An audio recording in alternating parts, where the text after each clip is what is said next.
দ্বিতীয় যে বিষয়টা ভাইরা, আমাদের সামনে কোরবানি। কোরবানি হজের একটা অংশ। আমরা যারা হজে যাব না তাদের জন্য হজের এই অংশটা কোরবানির মাধ্যমে আল্লাহ তাআলা আমাদের পরে দিয়েছেন। আল্লাহ কোরআন কারীমে বলেছেন, লা ইয়ানালুল্লাহু লুহুমুহা ওয়ালা দিমাউহা ওয়ালাকিন ইয়ানালুহু তাকওয়া মিনকুম। আল্লাহ রক্তও নেন না, আল্লাহর কাছে গোশতও যায় না, শুধু আল্লাহ অন্তরের নিয়ত তাকওয়া দেখেন। কাজে কোরবানির ক্ষেত্রে আমাদের নিয়ত, আল্লাহ তুমি হুকুম করেছো আমার আওলাদেরা খাবে, গরিবেরা খাবে, আত্মীয় স্বজন খাবে, আমি সওয়াব পাবো, এই চিন্তায় কোরবানি দিতে হবে। কোরবানি লোকে দেখবে, ছোট গরু দিলে মানুষে কি বলবে, একটু বড় দিতে হবে, অথবা গোশত যত বেশি আমি ঘরে ফ্রিজে রাখতে পারি অনেকদিন, এই চিন্তায় কোরবানি দিলে তো কোরবানি হলো না। কোরবানি আল্লাহর জন্য আমি ব্যয় করব, আমার সন্তান খাবে এটাও, গরিবেরা খাবে এটাও, আত্মীয় স্বজন খাবে এটাও, আল্লাহর হুকুম হিসেবে আমি পালন করব। কাজেই যারা ধনী, যারা নিয়মিত আপনারা গোশত কিনে খেতে পারেন, তারা 3 ভাগ না বেশি দেওয়ার চেষ্টা করবেন দরিদ্রদের। এখানে 3 ভাগ করতে হবে এটা জরুরি না, বরং আপনি যত বেশি পারেন দেওয়ার চেষ্টা করবেন। আবার যারা দরিদ্র, সন্তানেরও খাওয়াতে পারে না, তারা কিছু রাখবেন, কিছু খাওয়াবেন সুবিধা মতো। চেষ্টা থাকবে মানুষকে দেওয়া, ভালো করে দেওয়া, জান ভরে দেওয়া, মানুষ যেন খেতে পারে, আল্লাহ যেন খুশি হন, এদিকে খেয়াল রাখতে হবে। ভাগে কোরবানি করতে হয় আমরা বাধ্য হয়ে, অনেকে পারেন না একসাথে, আল্লাহ রাসূল সাল্লাল্লাহু বিধান দিয়েছেন। এক্ষেত্রে দুটো ভুল, দুটো সমস্যা। একটা হলো আমাদের দেশের কোন কোন আলেম বলেছেন ভাগে কোরবানি হবে না, কথাটা তারা ঠিক বলেননি, খুবই ভুল বলেছেন। সৌদি আরবের আলেমরা এই মশলা শুনলে হাসে যে পেয়েছে কোথায় এগুলো। রাসূলুল্লাহ সাল্লাল্লাহু আলাইহি ওয়াসাল্লাম 7 জনে ভাগে কোরবানি দেওয়ার অনুমতি দিয়েছেন, সহিহ হাদিস। এখন তারা বলেন যে উনি যেহেতু সফরের ভিতরে কোরবানি দিয়েছেন, ভাগে অনুমতিটা সফরে দিয়েছেন, কাজেই নিজের বাড়িতে থাকা অবস্থায় হবে না। এটা কোরআন এবং সুন্নাহর মূলনীতিতে ভুল। রাসূলুল্লাহ সাল্লাল্লাহু আলাইহি ওয়াসাল্লাম যদি কোনো অনুমতি দেন আর দেওয়ার সময় ফিক্স না করে দেন, বলেন যদি যে হ্যাঁ সফরে অন্য সময় না, তাহলে ভিন্ন। আর উনি যদি কিছু না বলে দেন তাহলে সবার জন্য ওটা উন্মুক্ত হয়ে যায়। এজন্য ভাগে কুরবানি দেওয়ার ব্যাপারটা সহিহ হাদিসে আসছে, এবং বাড়িতে সফরে মুকিম অবস্থায় সকল অবস্থায় কুরবানি ভাগে দেওয়ার বৈধতার ব্যাপারে শাফেঈ, হাম্বলি, মালিকি, হানাফি ফুকাহাদের ইজমা আছে। কাজেই এটা নিয়ে বিতর্কটা অনাকাঙ্ক্ষিত এবং অনুচিত, হাদিসের আলোকে ঠিক না। সহিহ হাদিসে অনুমতি আছে, আমি আবার একটা শর্ত জুড়ে ওটা বন্ধ করব, যেটা শর্ত রাসূলুল্লাহ সাল্লাল্লাহু আলাইহি ওয়াসাল্লাম করেননি, সাহাবীরাও করেননি।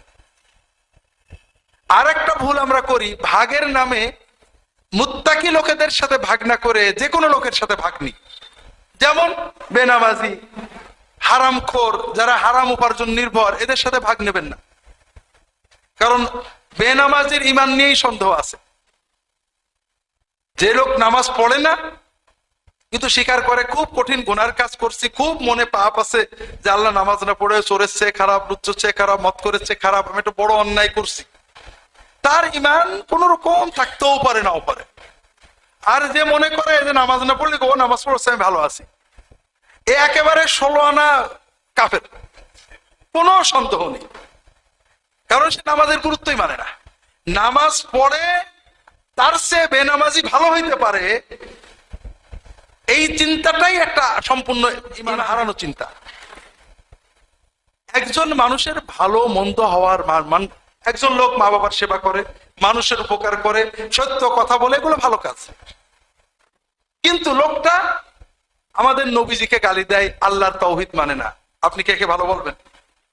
কারণ মা বাবার খেদমত করা, সত্য কথা বলা মানুষের খুব ভালো কাজ। সর্ব অবস্থায় কোরবানি বেনামাজির সাথে কোনো অবস্থায় ভাগে নেবেন না। বেনামাজি কোরবানি দেয়, এর নমুনা হলো ন্যাংটো লোক পাগড়ি পরে, কোনো পার্থক্য নেই। কুরবানি দেয়া সুন্নত অথবা ওয়াজিব, ঠিক না? আর নামাজ পড়া ফরজ। কুরবানি আজীবন না দিলে কুফরি হবে, কোনো হাদিসে নেই। কিন্তু নামাজ এক ওয়াক্ত নষ্ট করলে কাফের হবে, এরকম অনেক হাদিস আছে। অন্তত নামাজের গুরুত্ব অস্বীকার করলে যে কাফের হবে, এটা ইজমাই মাসালা, সবাই একমত। এই জন্য যারা নামাজ পড়েন না, নিয়মিতই পড়েন না, তাদের সাথে কখনোই কোরবানি করবেন না। এখন আমাকে একজন ফোন করেছেন নাটোর থেকে, হুজুর আলহামদুলিল্লাহ আমাদের গ্রামের অধিকাংশ মানুষই নামাজ পড়ে, বেনামাজি খুবই কম, তারপরও অনেক মানুষ আছে বেনামাজি। এখন আমরা যদি বলি যে বেনামাজির সাথে কোরবানি করব না, তারা ওলা বলে তাহলে হুজুর আমরা বেনামাজি কিছু কোরবানি করি। কারণ এখন যদি আমরা নামাজ শুরু করি তখন লোকেরা বলবে কোরবানির আশায় নামাজ পড়ছে। তাই বললাম না, সুদ করে তওবা চেক করতে হয়। সুদ বলে আমি তবে আর সুদ খাবো না, 1 বছর দেখতে হয় যে আসলে সুদ বন্ধ করেছে কিনা, তা নাহলে তার বাড়ি খাওয়া যাবে না, তার সাথে কোরবানির ভাগ নেওয়া যাবে না, তার সাথে লেনদেন চলবে না। কিন্তু বেনামাজি তা না, বেনামাজি আজকে তওবা করেছে, নামাজ শুরু করেছে, আলহামদুলিল্লাহ, তার তো অন্য অপরাধ নেই। এই জন্য বেনামাজি তওবা করে নামাজ ধরে তার সাথে কোরবানি করবেন। তাকে কখনো খোটা দেবেন না যে কোরবানির জন্য নামাজ শুরু করেছো, এটা দিলে গুনাহ হবে। বেনামাজিদেরকে আলাদা কমিউনিটি বানানো আমাদের উদ্দেশ্য না, বেনামাজিদেরকে নামাজমুখী বানানো আমাদের উদ্দেশ্য।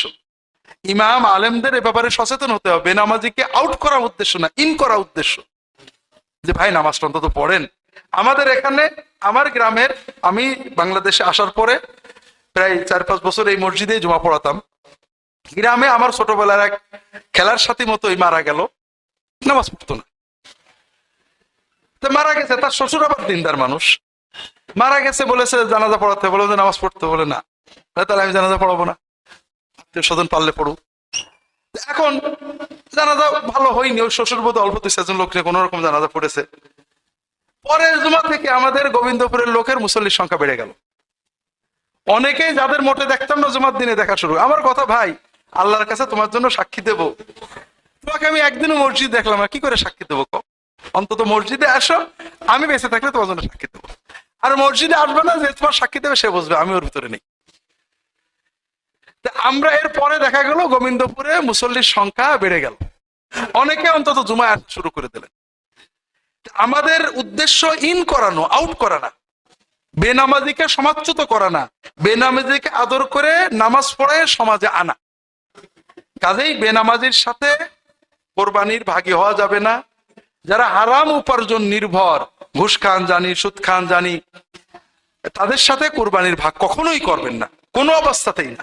এদিকে সবাই খেয়াল রাখতে হবে। আল্লাহ তাআলা সবাইকে তৌফিক দান করুন।